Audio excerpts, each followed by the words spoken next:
வணக்கம். இப்போ நம்ம பார்க்க போகிற சோதனை என்ன அப்படின்னு சொன்னால், ஆழம் அதிகரிக்க அதிகரிக்க அழுத்தமும் அதிகரிக்கும் அப்படிங்கிற சோதனை. அதுக்கு தேவையான பொருள் வாட்டர் கேன், தண்ணி.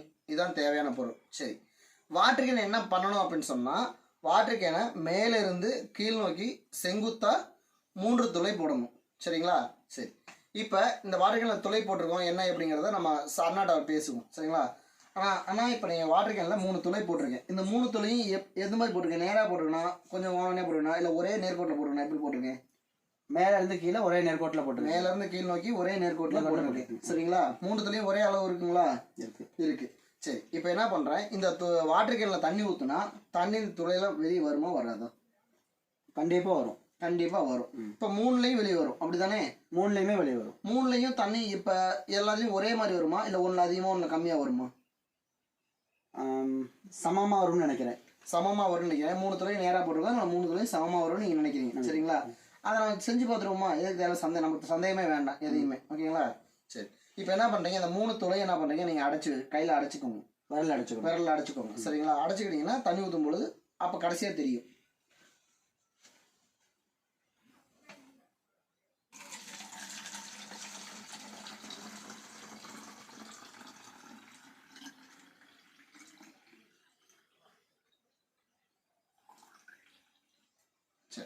இப்போ என்ன பண்ணணும், நம்ம தண்ணி நிரப்பியிருக்கோம். சரிங்களா? இப்போ என்ன பண்ணுறீங்க, நீங்கள் இந்த 3 துளையில் அடைச்சிக்கணும், விரல் அடைச்சிக்கிறீங்களா? 3 துளையிலுக்கு விரலையும் எடுத்துருங்க பார்க்கலாம். இப்போ நீங்கள் 3லையுமே தண்ணி சமமாக வரும்னு சொன்னீங்கல்ல, இப்போ 3லையும் தண்ணி எப்படி வருது? கீழே இருக்கிறதுல அதிகமாக வருது, மீது கொஞ்சம் குறைவாக வருது. கீழே இருக்கிறதுல ரொம்ப அதிகமாக வருது, அதுக்கு மேலே இருக்கிறதுல கொஞ்சம் கம்மியாக வருது, மேலே இருக்கிறதுல ரொம்ப ரொம்ப கம்மியாக வருது, குறைவாக. சரிங்களா? இப்போ ஏன் 3லையுமே சமமாக வரல? 3மே நேரில் ஒரு படி தான் போட்டிருக்கோம், ஏன் வரல? தெரியல. சரி, இப்போ இந்த வாட்டர் கேன்ல ஆழம் வந்து நம்ம மேலேருந்து கணக்கிடுறோம் பார்த்தீங்களா? இந்த 3 துளை இருக்கு பார்த்தீங்களா? அந்த 3 துளையில எந்த துளை ஆழம் அதிகமாக இருக்கு? கீழ்துளையில ஆழம் அதிகமாக இருக்கு. கீழ்துளைக்கு ஆழம் வந்து அதிகமாக இருக்குன்னு சொல்றோம்.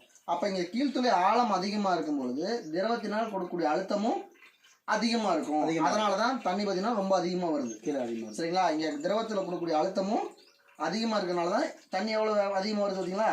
சரி, அதுக்கு மேலே இருக்கும் பொழுது, ஏன்னா இந்த கீழே துளையை விட மேலே துளை ஆழமாக கம்மியாக இருக்கா? ஆழம் வந்து கொஞ்சம் குறைவாக இருக்குது, அப்படி தானே? இப்போ கீழே துளையை விட மேலே துளை வந்து கொஞ்சம் ஆழம் குறைவாக இருக்கு. அப்போ அதில் தண்ணி கொஞ்சம் குறைவாக தான் வந்தது. அப்போ என்ன காரணம் அப்படின்போது, ஆழம் இங்கே குறைவாக இருக்கும்பொழுது அழுத்தமும் குறைவாக தான் இருக்கும். அதுக்கு மேலே வரும்பொழுது இன்னும் ஆழம் கம்மியாக இருக்குது. அப்போ இன்னும் அழுத்தம் குறைவாக இருக்கும். அப்ப ஆழம் வந்து கீழே அதிகரிக்க அதிகரிக்க அழுத்தம் எப்படி இருக்கு? அதிகரிச்சே போகுது. அப்ப ஆழம் குறைய அழுத்தமும் குறையுது.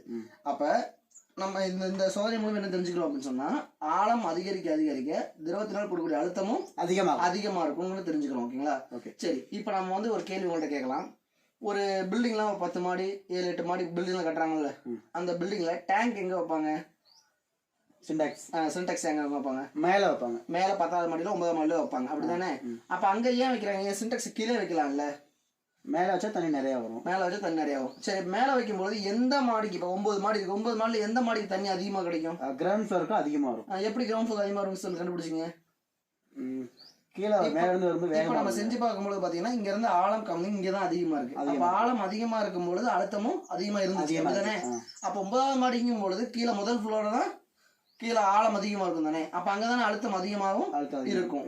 அப்போ ஆழம் அதிகரிக்க அதிகரிக்க திரவத்தினால் கொடுக்கக்கூடிய அழுத்தமும் அதிகமாகிட்டே இருக்கும். அப்போ 9வது மாடிக்கு தண்ணி வராதா? வரும். ஆனால் அழுத்தம் கொஞ்சம் குறைவாக இருக்கும், அழுத்தம் குறைவாக இருக்கும். அங்கே அழுத்தம் குறைவாக தண்ணி கொஞ்சம் கம்மியாக வரும். அதே முதல் ஃப்ளோரில் தண்ணி ரொம்ப அதிகமாக வரும். சரிங்களா? சரி, அப்போ இந்த சோதனை மூலம் என்ன தெரிஞ்சுக்கிறோம்? ஆழம் அதிகரிக்க அதிகரிக்க திரவத்தினால் கொடுக்கக்கூடிய அழுத்தமும் அதிகரிக்கும் அப்படிங்கிறத தெரிஞ்சுக்கணும். சரிங்களா? நன்றி.